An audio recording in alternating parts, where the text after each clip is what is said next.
Ayo, welcome into the Chgo White Sox postgame show presented by PointsBet. Use promo code CHGO when you sign up to get 2 risk-free bets up to $2,000. Welcome into the Chgo White Sox postgame show, the remote postgame show, as our AC is broken in the Chgo studios, but we will be back tomorrow as the White Sox head to Kansas City. We will be live for a pregame show there, and then have a postgame show for you as the White Sox will take on the Royals. Today, the Sox lose 5-1 to the Yankees. They drop 3 of 4 to the Bronx Bombers. Nestor Cortes goes 8 innings, giving up 1 run, looking fantastic doing it. Michael Kopech struggles to pitch 6 innings, and Herb, I don't know if you heard, but the Yankees and Pirates, they had a combined 2 hits and went 2-0 today. So that's baseball for you.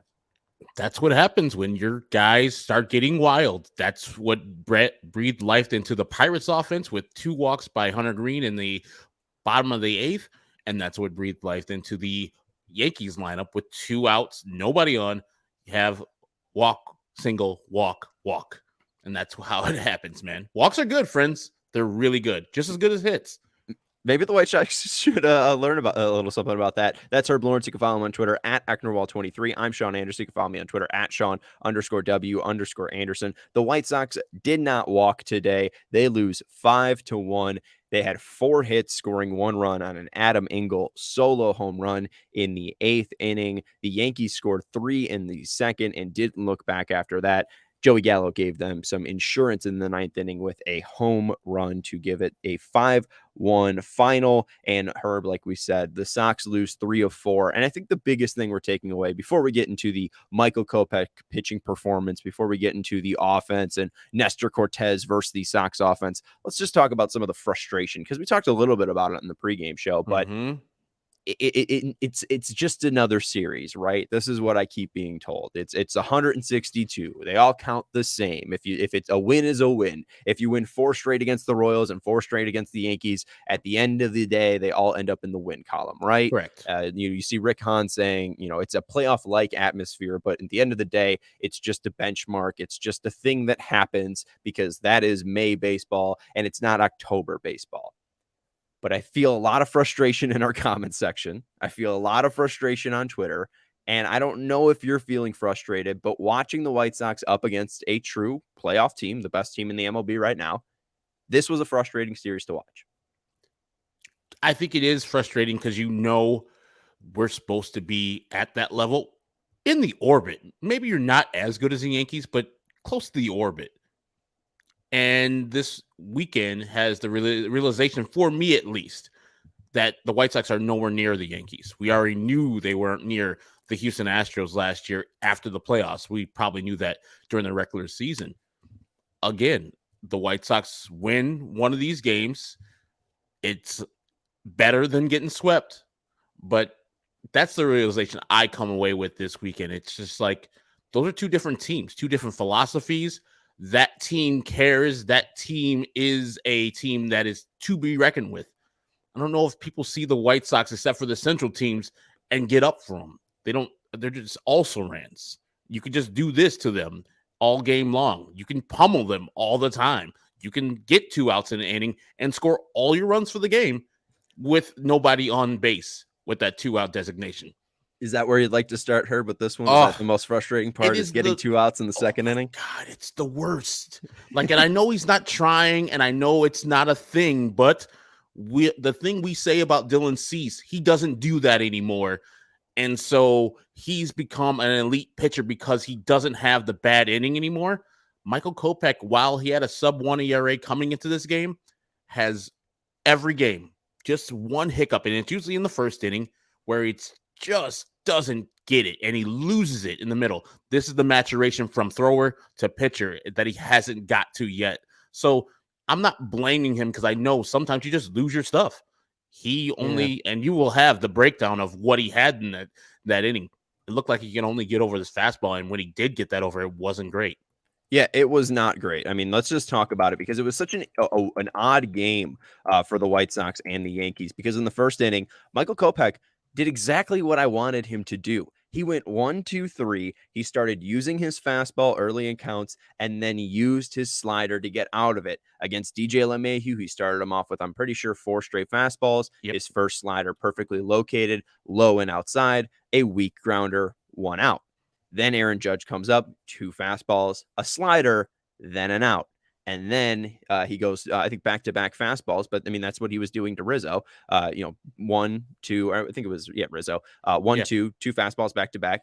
Rizzo, makes contact. It was the loudest out of the inning, but it doesn't even go to the warning track. And it's just, sometimes you just need to let them make contact because you need to make your pitch. You need to be in a position to take advantage of them, right? You need a pitcher's count. You can't be in these batters' counts, especially when they're looking fastball, and especially when fastball is the only one that you can actually locate right now. So it's frustrating to see what happens in the second inning, but the first inning was great to see. I love seeing his first inning, and then the White Sox batting in the first inning against Cortes. I love that too. TA works a 3-2 count.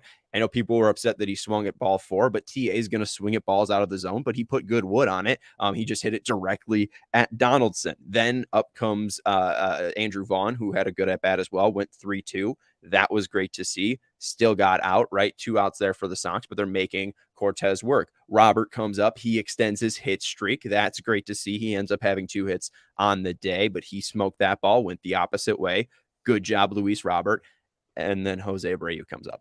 And then it just really feels like it goes all downhill after that because Kopech gets 2 outs at the start of the second inning. But I don't know if you want to start the Abreu talk now. I don't know if you want to go into the Kopech stuff, but I want to get the Kopech stuff. Absolute we'll get brutal at bat from Abreu in the first inning, and it didn't stop then.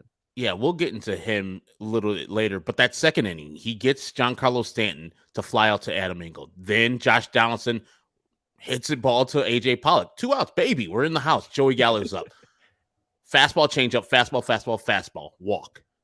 Then kind of Lefa, 2 fastballs, hit to left field. Then he goes against Jose Trevino, weak hitting catcher. Slider, fastball, curveball, fastball, walks. Jose Trevino. We got the bases loaded. Aaron Hicks is a tough customer. He's hitting 9th in this lineup for a reason, though. Right. Fastball. All fastballs. He walks him in, and so they have a run. Then DJ LeMahieu, he does the same damn thing. Curveball, fastball. 4-1, another walk. And then the wild pitch scores the 3rd run. All this, 2 outs, nobody on. I don't know if he lost control. Like, you didn't hear me say slider at all. You heard yourself do. Well, no, he did it one time. The ball in the dirt to Trevino, the first pitch. That was the only slider he threw in that whole sequence. What had got him out of those tough situations in the first? Sliders. You throw fastballs to major league hitters and you're not locating them. The Yankees especially, they're not a team that's going to be swinging too much out of the zone. And we saw evidence of this in the game. You're going to be putting yourself in trouble. He lost himself. I don't know if him and Yaz were not on the same accord, but when you see him this wild, you need to change it up. He can't just be throwing fastballs, and his fastball was not his premium fastball that you usually see him topping out at 98, 99. Well, and you look at what the Yankees do. They are looking to get into hitters' counts and punish those fastballs. And that's what I feel like the White Sox don't do. They're so aggressive that they just are looking for any fastball where the Yankees are looking for the fastball. And I think Yankee fans have been upset with, Joey Gallo. I don't think he's been living up to their expectations. But, man, I'll take that at bat in the 9th inning where he sees fastball, curveball, changeup, and then he finally gets his pitch, 3-2. Fastball at the knees, and he takes that out into the where the goose is, right? So I mean, it's just smart baseball right there. You don't see the White Sox doing it. You don't see the White Sox looking for their pitch and doing damage to their pitch like that. That doesn't happen, and it wasn't happening with Cortes, and you felt like it was happening with the Yankees, and that's what was frustrating. And you're right about that second inning. I want to go to the roller coaster. Basically, this is Michael Kopech's velocity in the second inning, and it talks about the 41 pitches that he threw 34 fastballs in this inning. He hit a peak of 95.2 on pitch 18 and 23. He hit those top velocities of 95 miles per hour at pitches 18 and 23. Do you know where he hit his lowest velocity, Herb? Pitch 2. Pitch 15. You can see it right there. 15. It was at 91 miles per hour, and that's on the fastball. But it's a roller coaster on that fastball. I mean, look at that. It goes down, up, down, up, down, up, big down, up. You ride the hill right there. Then you go back down, you go up, you go up, you go up. It's like riding the Great American Eagle at Six Flags. I mean, like it's brutal stuff right there. And he's relying on it the whole damn time. And then you see him finally work in the curveball. Those are the two blue dots you see down there, the final two blue dots. And he finally works the curveball into Judge, and that's where he gets out of the inning finally. After throwing 41 pitches, he uses two curves against Judge, and the first one was a ball, but it's still, you got to show these guys something. You have to show the ability of, hey, I can throw you something else than a fastball, because at least these guys can watch the movement on the fastball and see it, go out of the zone. So, I mean, it was really brutal. And he got Judge on a 3-2 fastball, middle. Horrible location, but you can still throw that there when you're showing him something else. If you're only showing him a fastball there and you throw it middle, that's gone. And any Major League Baseball player would tell you, just changing the eye level, like high fastball to a dirted curveball. At least you have changed his eye level. And I wasn't mistaken. It wasn't Yasmani, of course, today. He came in late for a rocket shot out that he got out in the 8th inning. It was Reese McGuire back there. Very disappointed in Reese McGuire on the slider that he missed, that I think goes down as a wild pitch. You threw down the pitch com, Reese. You know what pitch is coming up. Right. You should have got in front of it. He tried to backhand the slider, and that's where the third run came in, because that ball went to the backstop. So I was just disappointed with that communication. I don't know if Michael told him, hey, all I have is a fastball this inning, but we saw later on in the game, he started mixing in other stuff to the success of 13 guys in a row with only the one hit given up by Isaiah Kiner-Falefa in that second inning. I just think that one inning, and you should win with 6 innings pitched, 3 earned or less. It was a great gritty performance out of that second inning. Out of that second inning, I'm saying. I'm not saying I'm not impressed by this at all. I'm not going to say great. Inning? I'm not saying great at all. You're looking at that and saying it's great. Not the second inning. Take the second inning out. I know. I'm saying that entire thing. You can. I understand your point. The final result is fine. But if we're looking back at Thursday's start for Dylan Cease, and we're looking at Michael Kopech today, I understand that Dylan Cease gave up 6 earned runs, but Dylan Cease had a much better start than Michael Kopech today. I'm concerned. I'm more concerned about Michael Kopech than I've ever been after a start of him going 6 innings and allowing only 3 earned runs. I mean, I understand the contact wasn't there, but he showed no ability to throw his curveball. He showed no ability to throw his slider, and he still had it working. I understand, but that luck will run out. It will. And I think sometimes he needs somebody to get in his ear. He throws way too many fastballs. We talked about that before the game, especially versus a Yankees team. Maybe you want to vary it. And I was thinking in that second inning, when I didn't see almost triple digits on the fastball, I was like, okay, maybe he's taking something off. And yes, if his is a mile per hour and a half off of his regular, yeah, that's concerning, because it's May 15th.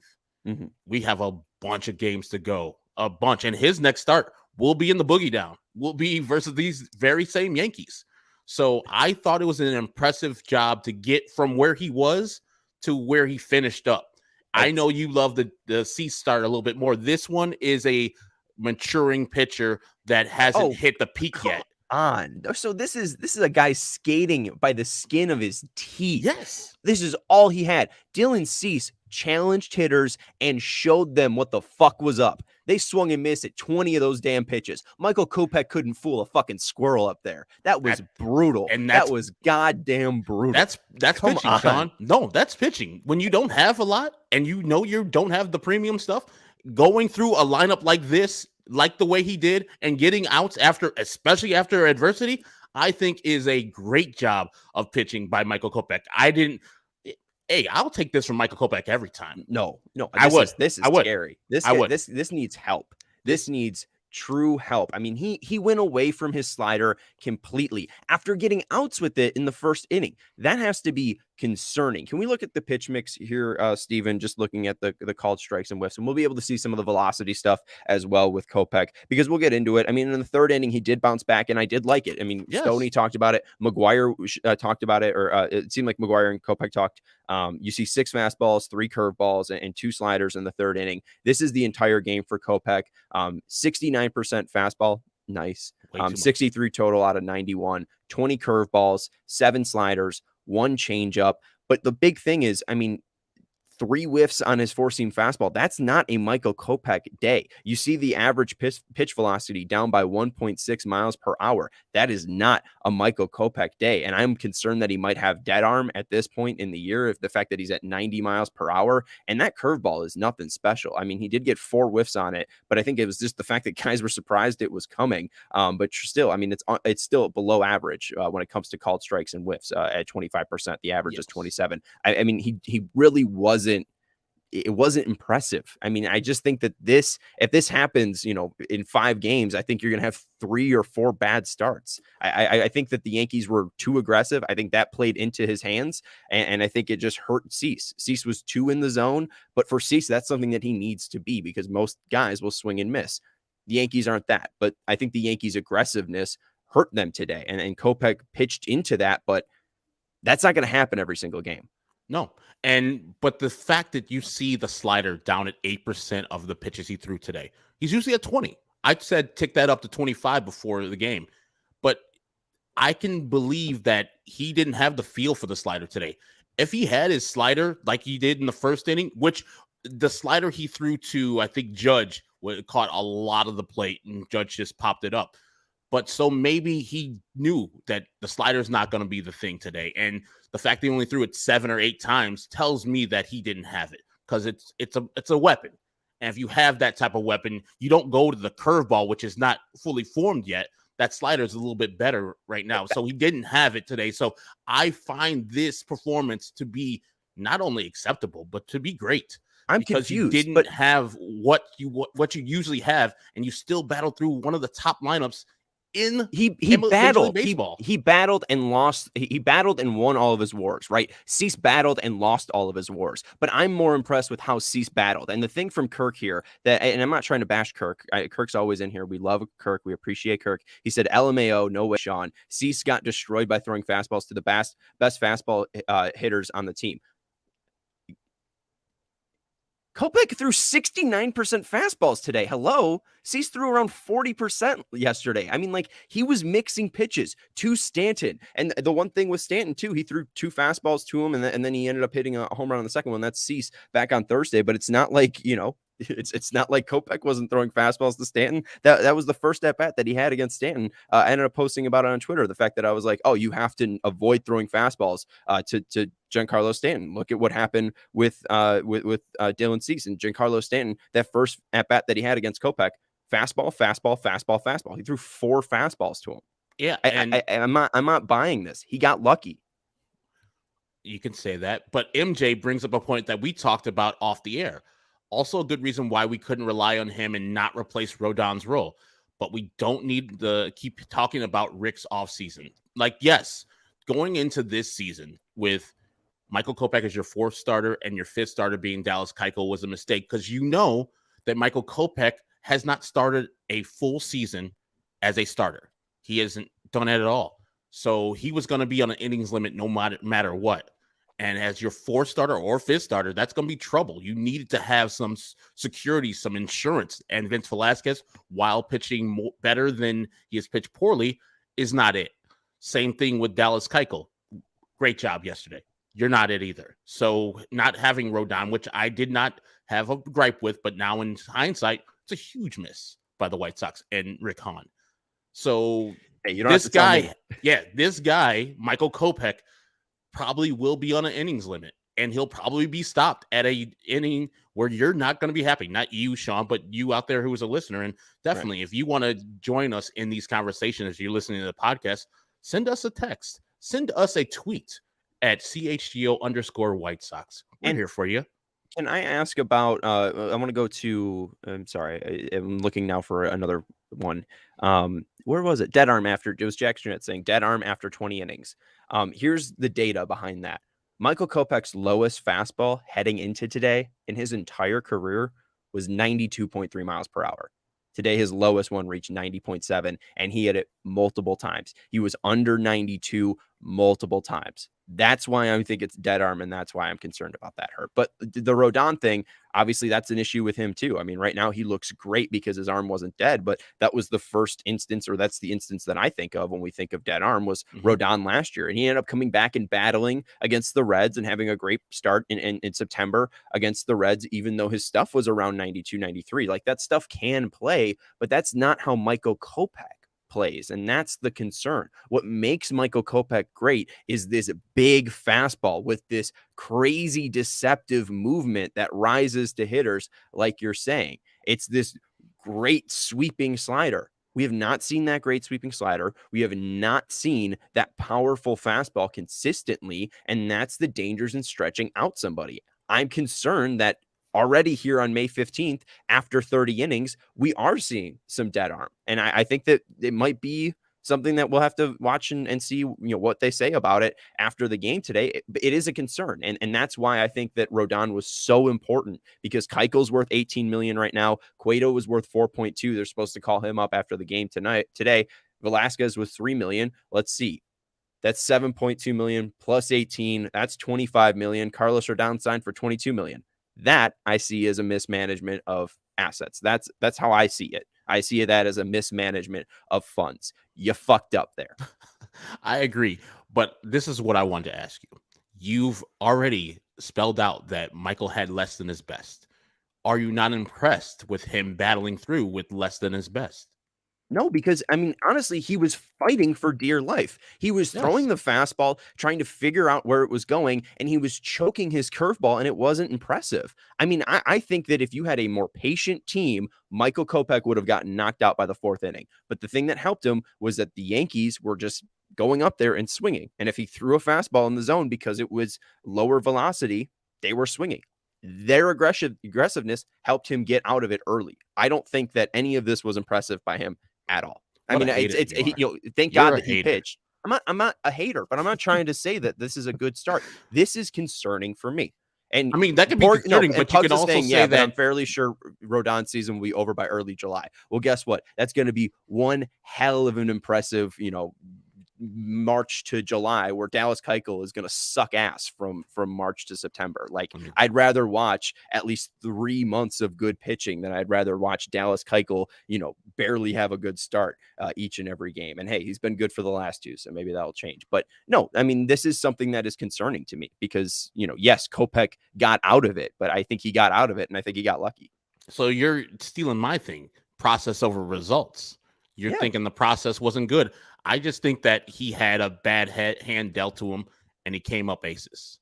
Like, sometimes you have 2-7 offsuit, and that's kind of what he had today. To have 3 strikeouts with that trash he was throwing up there and the 4 walks in that same inning, I applaud the guy for turning himself into a better pitcher today. I think that's what happened.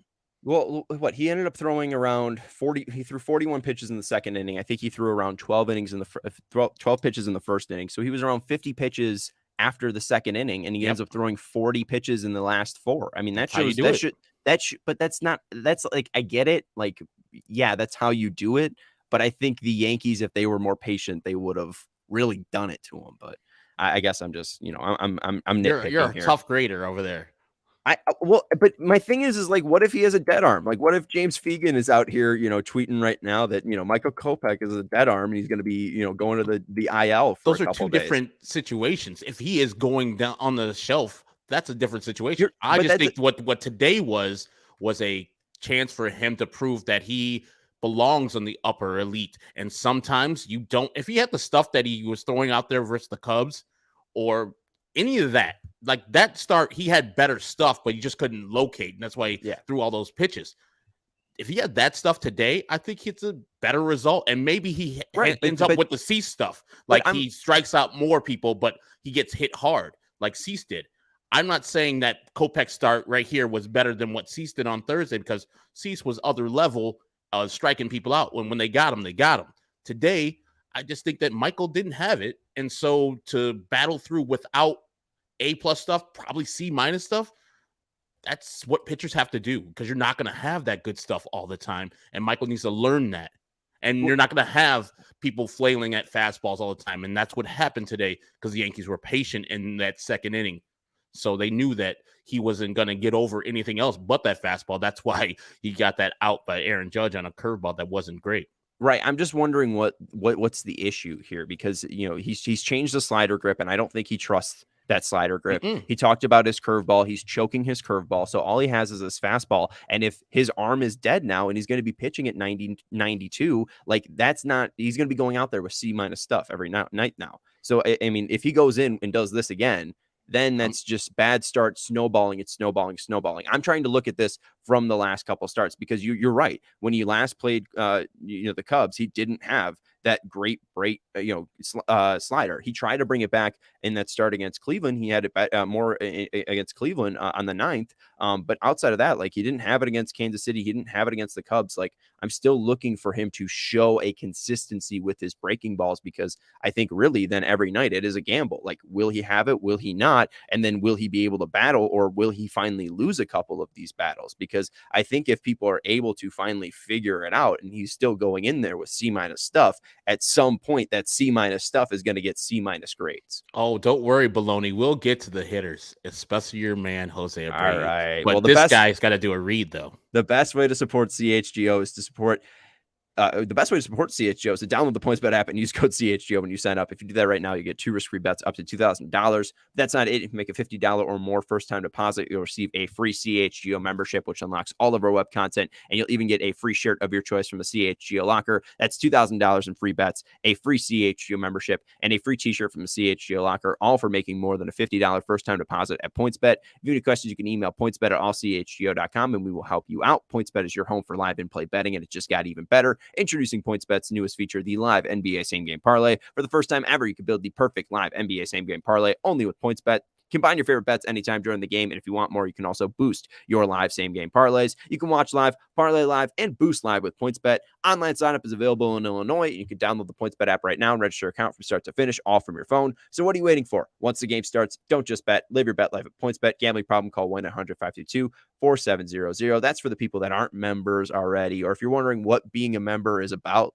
If you don't want to, just put $50 into a PointsBet account right now, you want to figure out what you're getting in that CHGO membership. You're going to be getting the live and free pre and post game shows, the free live shows, our podcast for each and every Chicago team. We are trying to represent you, the fan, whether you are a White Sox fan, whether you are a Cubs fan, whether you're a Blackhawks fan, a Bulls fan, a Bears fan, a Sky fan, a Red Stars fan, a Fire fan. I think I missed the Bulls too. Whatever, we have you covered with free pre-game shows, post-game shows, podcasts each and every day. We are trying to serve you. And we also have members who help support us, and they get a little bit more. They get premium written content from our great writers. Vinny Duber usually joins us on this podcast. He's off today, but usually he comes on and says, this is what Tony said. This is what Michael Kopech said. This is what José Abreu said. And then he writes about it online, and it's great at allchgo.com. Members also get a free shirt if you use that PointsBet account and sign up link CHGO and deposit $50 for your first time depositing. You'll get a free shirt. Members who sign up at allchgo.com get a free shirt. So if you become a member anyway, you'll get a free fantastic shirt. We have great logos and designs, and you'll also get membership into our CHGO lounge. It is a Discord group where you get to chat with everyone from CHGO and all of our members. All right, Herb, let's go to this crazy stat. This is from James Smith, I think the name is, a New York name writer. Yes, but he smells it a little bit differently. It's not S-M-I-T-Y. What a Yeah, fancy guy. James Smythe. James Unnecessary Smith. Y, James Smith.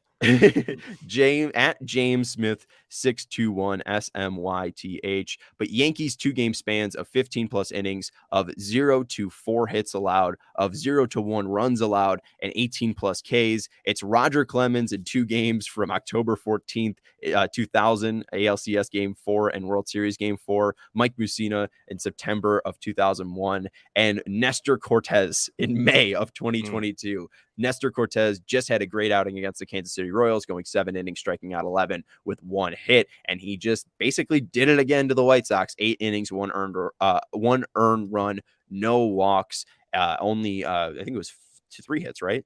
Yeah, 3 hits and 7 Ks today. So fantastic outing from Nestor Cortes. What'd you think of watching Nestor today? Filthy. Like, he's messing with timing. And in the broadcast, you heard Lynn and Steve talk about him being really, really deliberate with Tim Anderson in the first inning and then slowing it down when he got to not Yohan Moncada at that time. Who's the number 2 hitter? I just lost his name. But then Luis Vaughn? Vaughn. And then Luis Robert comes up the third, and he mixes that up. He's really working fast, and then he works slow. Then he works from a ball he's throwing over the top, and then he goes to 3/4, like we told you in pregame. That guy is probably really hard to pick up. He's throwing pretty much fastballs. He's doing the land slant from the left side. He's got a cutter, he's got a sinker, he's got a four-seamer, and then he's got a change. So that must be really hard to pick up, especially all the angles, the playing with timing. He knows he doesn't have A-plus stuff to get Major League Baseball players out just by throwing it over the plate. So he uses these things to his advantage, because before this year, he wasn't this. He went into the lab and became this. This is a kudos to him. And before we get going, and hello to everybody, and if you're listening on the podcast, send in where you're going to be listening from. Our guy, Juan C. Perez, at 11. Spain. Yeah, 11:30 out there in Spain, listening to us in Madrid. 11:30. That's amazing. Please Minnesota. Send in to CHGO_White Sox where you're listening to this podcast. And if you're watching live right here, we'll love to see where you're listening. But Nestor Cortes did nothing but impress today. I thought the White Sox, especially if going against a lefty, would get some runs up against them. Only Adam Eaton with that home run was the only tally. Adam Eaton, Adam Engel. Damn it, that's another $1. Yeah, you deserve that one. I get my right fielders. My right field is messed up.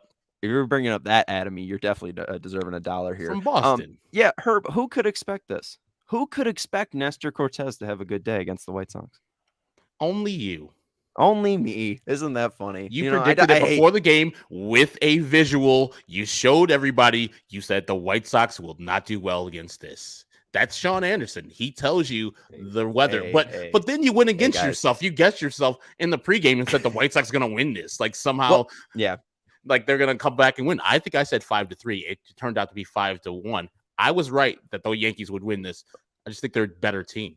Well, I'm delusional, Herb. I'm delusional. I don't think the White Sox will do well, but I think that they'll, score 7 runs. Somehow I thought that the White Sox would score 7 runs today. But hey, the Yankees only had 2 hits and they scored 5 runs. So, it's possible, friends. You just got to be able to walk. But yeah, Cortes, let's go to his pitch mix because and you're right. I mean, like his stuff is fun. I mean, it's fun watching him. You could see the way that you were right about the way that, he was pitching to Vaughn, how it was sped up, and then he started slowing down a little bit more to Robert and Abreu.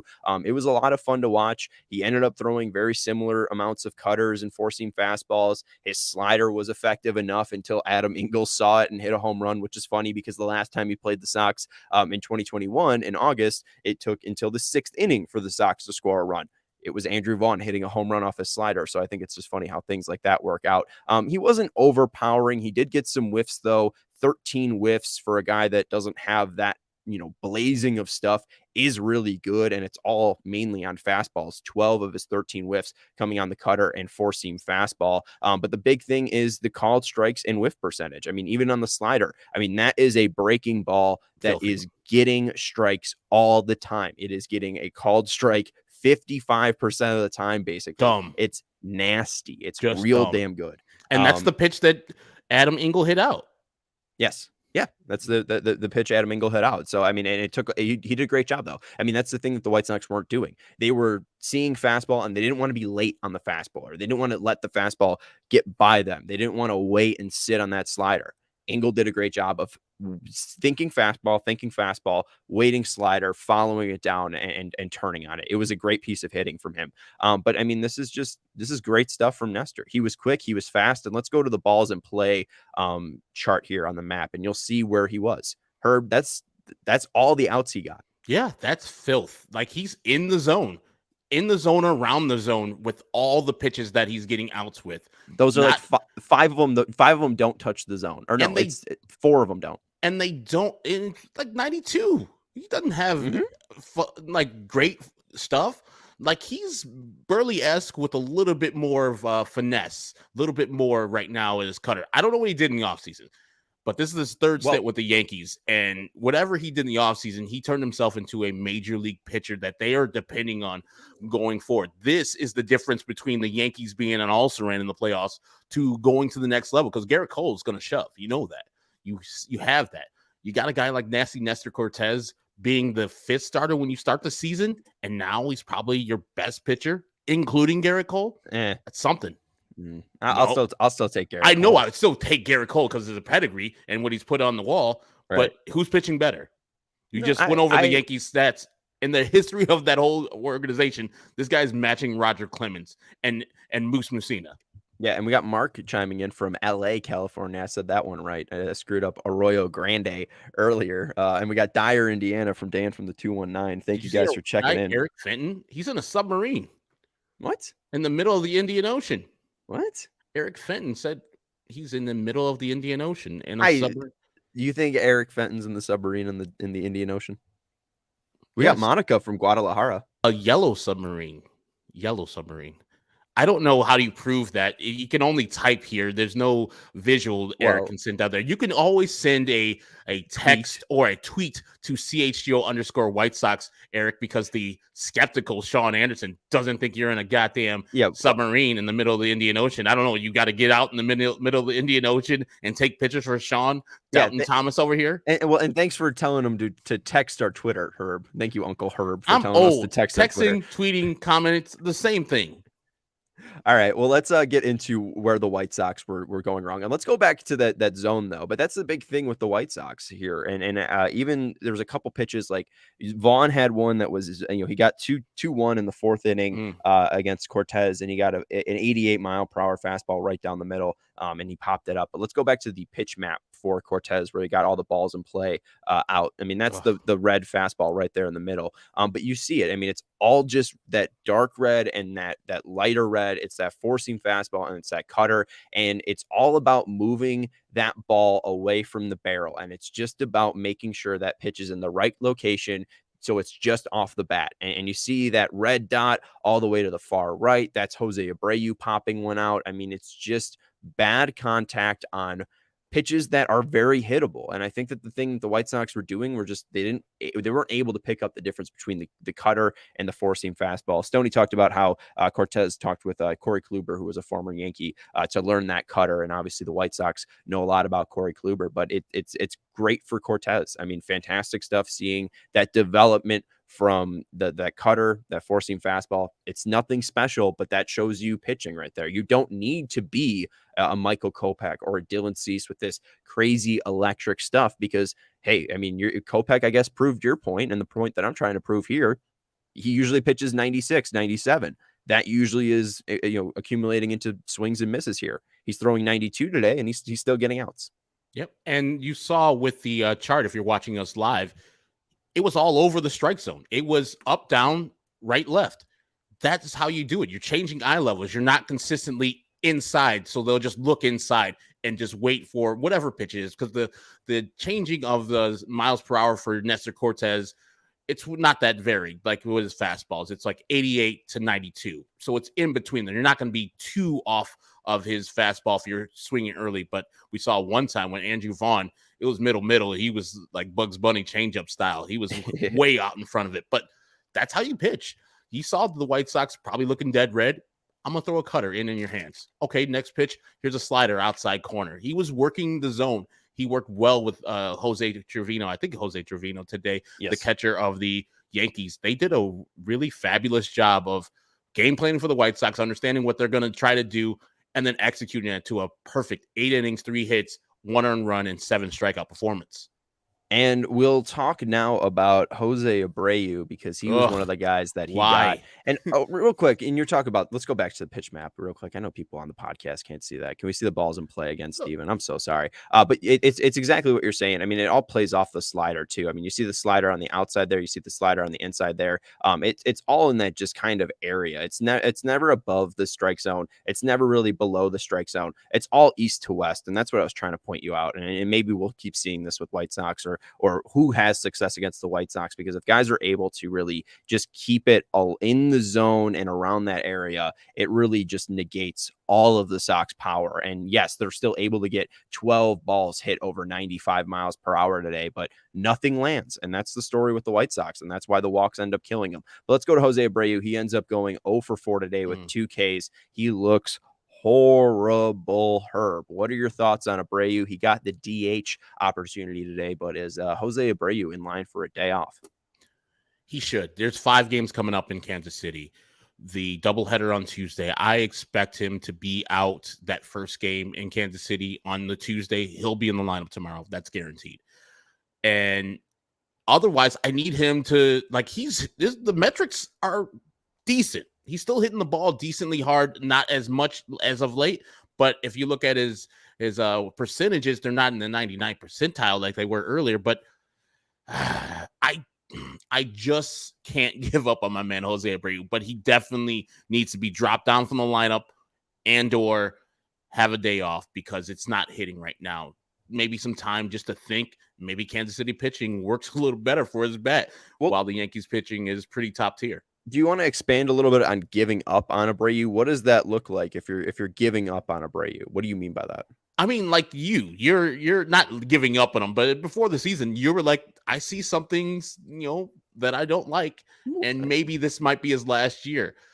I just say, I mean, that's just me reading. I'm just trying to be honest. I'm not. I know trying you to be, are. No, critical or anything. You're he's always 35. analytical. You're thinking about the next, not about the now or what's happened back, which is smart. You'll be a good GM.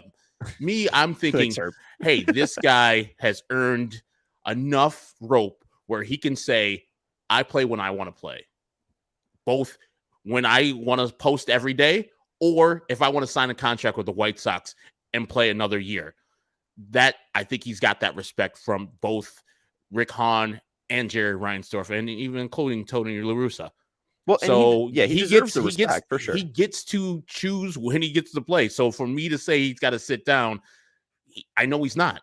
I know he's not going to sit down. I know Tony's not going to make him sit down. They're just going to let him play through it and hope that he turns on his August charm early this year. Because this is unacceptable, especially your 3rd, 4th, or 5th hitter. And Grandal's right there with him. Yeah, and here's Pugs Moran asking, why is Moncada getting a day off while Jose is playing every damn day? I mean, part of it is exactly what you said. I mean, Jose is going to say when he wants a day off. I mean, we talked about this on the pregame show, but it's probably good just to mention it at some point.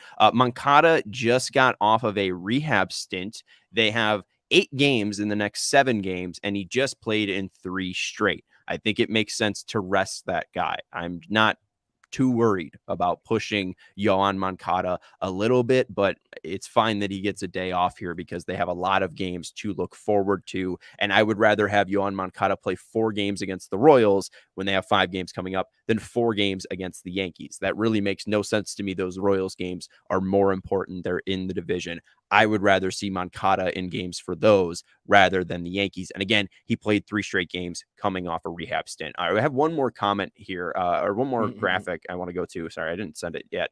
We'll go to the Andrew Vaughn one because Vaughn ends up playing for Jose today.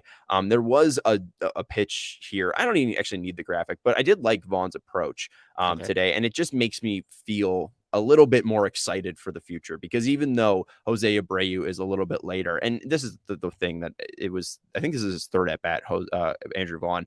Pitch right down the middle, he fouls off, and then he gets one right on the outside corner and he fouls it off. And it was a good piece of hitting, but he really just thinks that ball is going to cut in on him. And that shows what Cortes was doing well today, too. I think he thinks that ball is going to cut in on him. He thinks it's that cutter. He just got the 4-seam fastball. He gets another 4-seam fastball. And instead of that being in on his barrel where he's able to drive that out to right center field, which it looked like he was able to do, or he was trying to do, he ends up popping it down in foul territory because it stayed straight, did not curve in or come in like his cutter usually cuts in. And that's why that pop-up happened. And that's why I just think that the White Sox, that was the story basically for the whole White Sox, because they were able to get some exit velocity on the ball today, but they just weren't able to do it consistently enough. And let's go to this one from José Abreu. This is from Josh Nelson, just to continue the Abreu talk. José Abreu currently career low average long changeup, career low line drive rate, career high ground ball rate, and his numbers against sliders are horrible, which he's seeing more of. He's hitting the ball hard on the ground. That doesn't work for a 35-year-old first baseman. And honestly, I mean, this series against the Yankees, he looked horrible against the fastball. I mean, he looked horrible on Thursday's game. He looked horrible today against the fastball. I'm just worried that it's age at this point. I mean, he's been playing professional baseball for 20 years at this point. That was my concern, is that he's been playing so many games every single year over and over. And yes, he hasn't been hurt, but he's still been playing so much. He has a lot of wear and tear in those 20 years of playing. And I think that I don't know the metrics on the defense. I know his MVP year, his defense improved immensely from the year before, and it's kind of have fallen off since then. Now he's not a butcher out there in first base. I would be fine with him manning the position. But if we look at Paul Konerko, his last 2 years, he fell off the table. Like, it happened quickly. It wasn't like a precipitous, slow drip. It was done. They let him play that second to last year and then gave him like a ceremonial, hey, this is our last year. We're going to go around and give you some gifts and such because you're such a great White Sox player. And I hope that's not José Abreu. I just look at the numbers that if he's in the middle of July and he's still kind of middling like this, yeah, then I'll be really disappointed. He has had a really piss poor time this year. Like half of the home runs that he usually hits at this time, which in his slow starts, and half of the RBIs that he usually hits at this time right now in 2022. So the numbers are way down from where he usually is at. You would have to have a renaissance to get back to his regular 30 and 100 and around 285. He's far away from there, but he's proven me wrong in the past. I will not count him out as yet, but it is concerning that he is not the player that he usually is at this time. And talk about Konerko too. It's funny just how they in some ways mirror each other, because after 2006, Paulie wasn't that same player. In 2007, an OPS of 116, 2008, 103, 2009, 114. And then he comes back in 2010, has a top 5 MVP season, is great in 2011, an all-star, top 15 in MVP. And then in 2012 has a full season, 130 OPS plus, and then comes back for 126 games and has an OPS plus of 82. José Abreu has a great start to his career, rookie of the year, has a great first 4 years in 2017, and then 2018. It's his first All-Star year, but a 117 OPS. 2018, again, 117 OPS. 2019, 118 OPS, and then he has the MVP year in 2021. He has a top 15 MVP performance, and then he just kind of falls off. And I just hope that isn't the fall off point for José Abreu, but it looks really, really, really, really, really, really, really, really, really bad right now. If you enjoy CHGO, one way to help us continue to grow is to download the PointsBet app and use code CHGO when you sign up. Not only are you going to get 2 risk-free bets up to $2,000, but if you make a $50 or more first-time deposit, you'll receive a free CHGO membership, which unlocks all of our web content, and you'll even get a free shirt of your choice from the CHGO locker. If you have any questions, you can email pointsbet@allchgo.com, and we will help you out. In case you missed it, online sign-up is available in Illinois. You can download the PointsBet app right now and register your account for start to finish, all from your phone. You'll be signing up at the fastest sportsbook, easier than ever, so you can start living your bet life in seconds. What are you waiting for? Once the game starts, don't just bet. Live your bet life at PointsBet. Gambling problem, call 1-800-522-4700. Okay, Herb, we got the Royals coming up. One more topic I want to talk about with you is Grandal. Reese McGuire has been catching a bit for the Sox here. You think it's too much. Him starting against a lefty as well as a left-handed batter. That's interesting. Alex Rude shared a stat with me. I think that Reese McGuire has a weighted runs created plus against lefties this year of minus 100. So that's not hilarious. Good. But here's the thing is Tony Magic. Here's the thing, and this is the thing with Abreu. God damn it. I understand that, Abreu is this legend and he deserves all this respect and he deserves all this credit. Absolutely. And I understand Grandal was a top catcher. He's been great and he was great last year and he started off slow last year. But it's really irking me right now that José Abreu, the highest paid player, is underperforming. That Yasmani Grandal, the biggest free agent contract that they have ever given out, is underperforming. And Liam Hendriks is a guy that you really can't trust right now, also one of the top players on this team. That's concerning to me. I'm really concerned that the fact that the White Sox are not getting production from their top players. And I understand that, hey, maybe it can turn around. I feel like it might turn around for Hendriks, but I'm starting to get concerned about Grandal and Abreu. And, Grandal hit a decent ball in the 8th inning against Cortes. It didn't get out, but maybe that's a good sign that the power's coming back, but I'm concerned that the White Sox just aren't getting their stars to perform and who they paid to perform. And it just shows that, again, like, I don't know if the money is being spent correctly. Yeah, I think also we talked about urgency. The White Sox are looking for, oh, this is a long season. This guy will be good. But like you're saying, what if they're not? What if they just fell off the table? What if they're just not as good as they were last year? The year that Yasmani Grandal had last year was an awesome year. Short, I think 90 plus games, but he hit 23 home runs and almost driven like 65. He was good. He was decent behind the plate, but for Reese McGuire to be catching more innings than Yasmani Grandal this season, that's a travesty. That's ridiculous because that means that Reese McGuire is getting at bats. And like you said, versus nasty left-handers where he's terrible versus them. But they have a plan with Yasmani to keep his knees fresh from last year where his knees were kind of bugging him and didn't finish off as strong as they wanted him to do. I don't think they realize that these games count. And this is counting against his back of his baseball card. To be good, you have to start from somewhere. And these guys are struggling, which is making the White Sox offense as a whole struggling, which is making the team struggle. They're not the team that we thought they would be at this point. Can they be the AL Central champions? Yeah, the Twins are not hiding from them. But it'll take efforts from Yasmani Grandal and José Abreu. If José Abreu's done like we might think he is, that's not going to be good for the White Sox at all. Well, and they will not win the AL Central. Not done, but if he goes from the 130 that Paul had in 2012 to the 82 OPS plus, that's signs of, okay, this guy is no longer the guy that we can trust in the middle of the lineup. And luckily, his contract runs out and we'll move on from it. But Yasmani Grandal, like you said, he gets the highest contract in White Sox history. We expect him to be first catching and then secondly with the bat. And he's doing neither of the two this year. If it was anything, because catching wise, like performance wise, when he catches, he's been fine.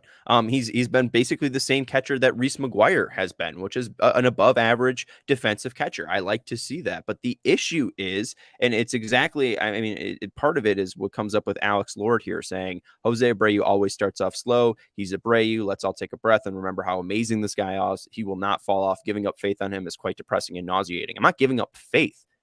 People get old. He's 35 years old.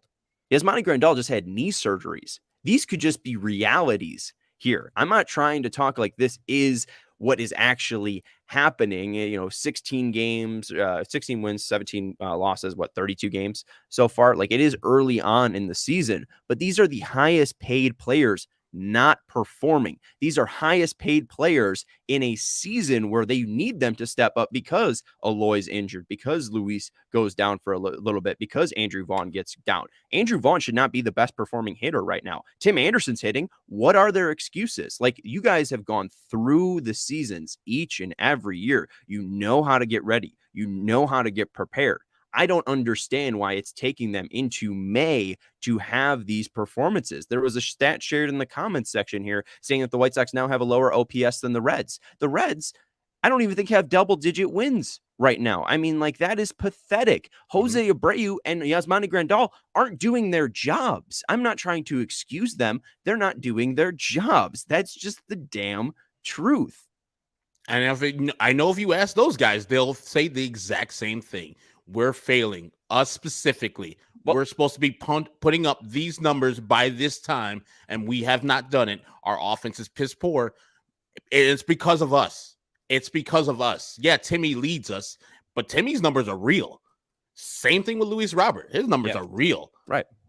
3 and 4 are struggling, or 4 and 5 in the lineup today struggling. They need that. You can't have your middle of the lineup be this piss poor. And Fred says it here. All of their big boys hit home runs this series. Are did not. You get home runs from Gallo. You get home runs from Stanton. You get home runs from Judge. Donaldson. The Sox got home runs from Yoan Moncada, who returned from a rehab stint, and Adam Engel. That can't happen. You need to find the power. somewhere. And you know what? I think there's power hopefully unlocked in the damn first baseman who has an MVP hanging on his wall, and Yasmani Grandal, who we're calling Yasmani Bonds, jokingly after the season he has. But I mean, even with that, with Grandal, like the positives of last year was that he wasn't hitting and he had some bad luck ball data, or bad luck, You got it. You got it batted right. ball luck data Boom. that ended up turning around. This year, it's bad plate approach. He's not walking, and the data isn't that great. So I'm concerned about Grandal. I'm concerned about Abreu, and it's not like Abreu is making adjustments and getting better. He's getting worse and worse and worse and worse. Go look at his at-bats against the Yankees this entire series. I was not impressed with a single damn swing. Not even That's bad in May 15th when it's warming up. Not even the hit he had last night and Saturday's game. They lose that game? I don't remember. I think it was Saturday's game. Yeah, they lost. They won that game, actually. He got a hit. Yeah, and you're 100% right. We can't have these guys doing what they have done. And I know they're not trying, but it's the reality of our team. And Jesus Shuttlesworth said, this is probably the most frustrating season that I've ever been a part of, as he's ever been a part of. All White Sox fans feel it because it is our year of contention. This is when the window is open and it's closing quickly. It's hurt so badly that this team is here. We're now.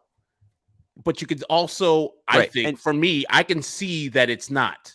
Well, and it's not going to go further than what we've already experienced. But that hurts. It could if these guys started performing like we know they can. It can turn around. If Eloy comes back and performs like we know he can. If Lance Lynn comes back and they perform like we know they can. If Jose Abreu and Yasmani Grandal turn it around and perform like they can, it can still happen.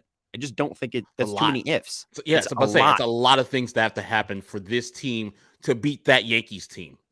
Yeah. That's the goal. Like, the Yankees are the top of the league. That's the team that you should be circling every time. When you go to the Boogie Down this weekend, don't be listening to Rick Hahn and saying this is just another series. They all count the same. I agree. But damn it, get up. Get up and take control. Just don't let the Yankees punk you. As we talk about with anything, confidence is a big time thing with these baseball players, with anybody. If you don't have confidence that you can win versus a team, and the Yankees have taken you to the woodshed for the most part every time you've played them, how are you going to have confidence in the playoffs? How is that going to manifest itself then? You need to get a couple wins. That's why the win on Saturday was so big, that they just didn't come in and just straight punk you and win 4 in a row. You have a guy like Dallas Keuchel go and shove and do the job, and the bullpen come in and do the job for the most part.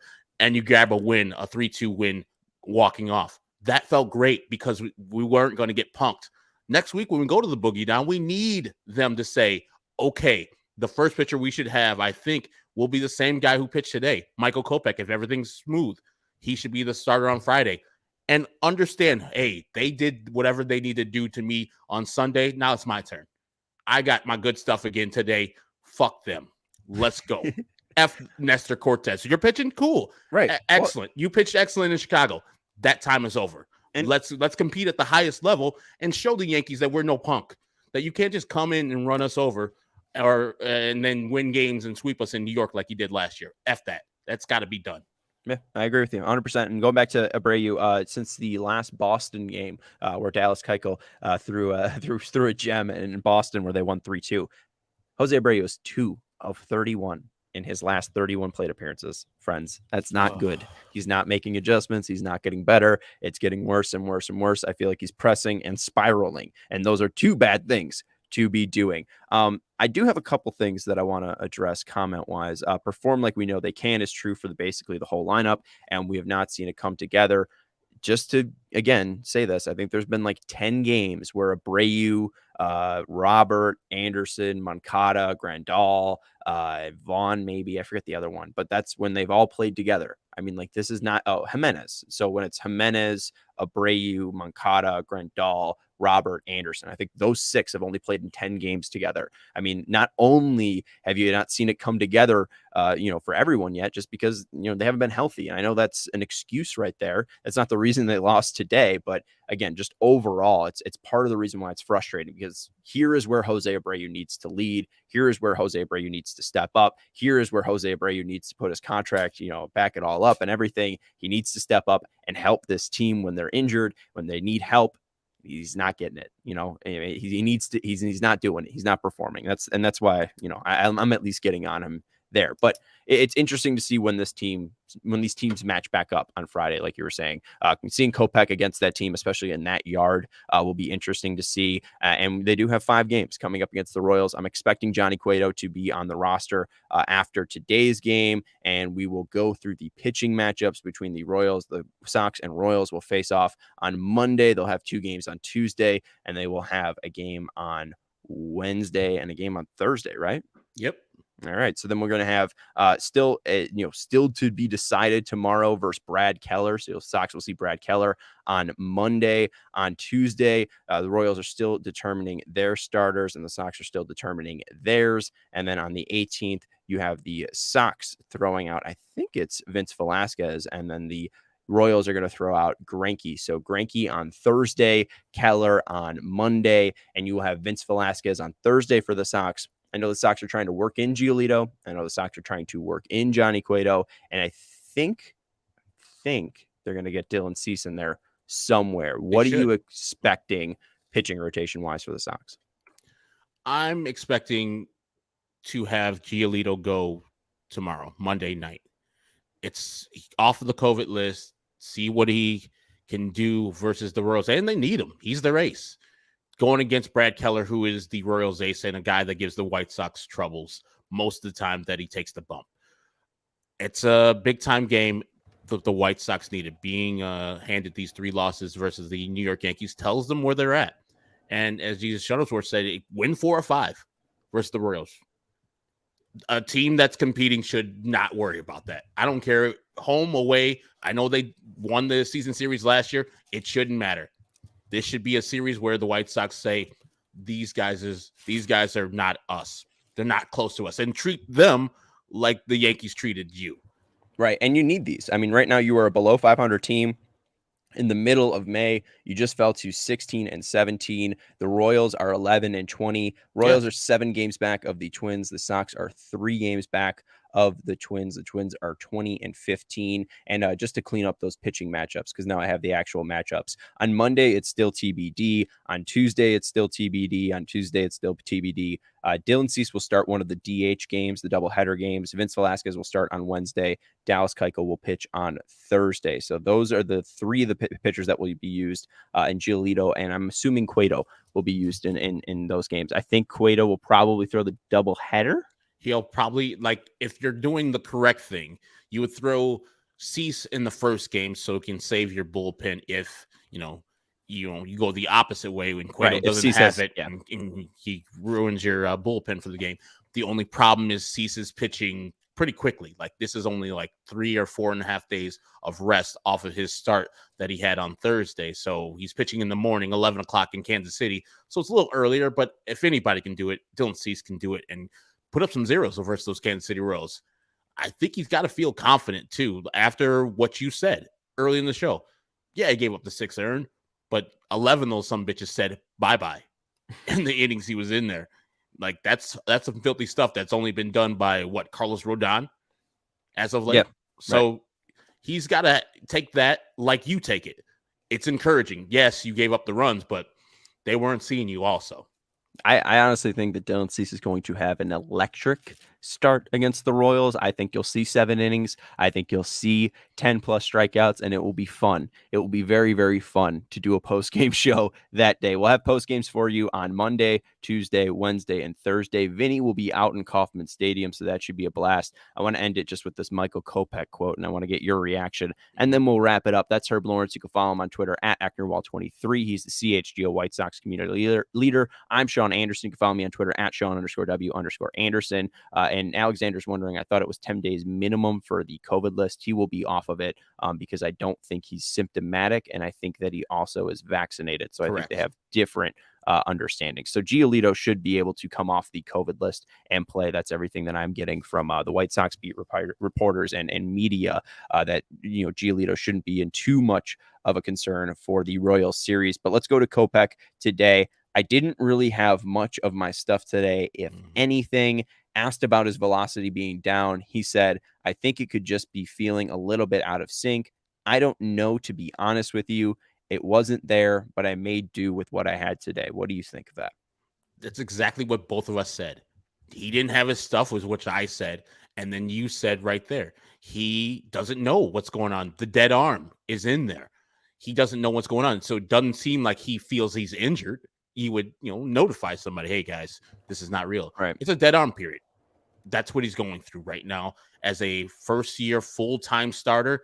This is the things you have to go through to get to the next level. That's why pitchers get paid a lot of money when their free agency hits, because posting every fifth day and giving a maximum or a preferable performance are hard to do when people are trying to swing at bats at you and hit your balls deep into the night. So, yeah, this is what he's got to go through. And this is the maturation that he needs to go through. Had the dead arm, still perform versus the Yankees. Next start will be versus the Yankees. What are you going to do for that? You might have the dead arm still. Pitch. Yeah, I guess MJ saying, I don't know what to do, is one of the most uninspiring quotes from a starting pitcher. I don't know what to do. I don't know, to be honest with you, is not exactly the most inspiring quote from a starting pitcher. I agree. Hopefully he comes back and he's able to show that velocity. But if he doesn't, we're going to have a big conversation about the White Sox rotation, because Johnny Cueto becomes more important. Vince Velasquez becomes more important. Dallas Keuchel becomes more important. Lance Lynn's return in early June becomes more important.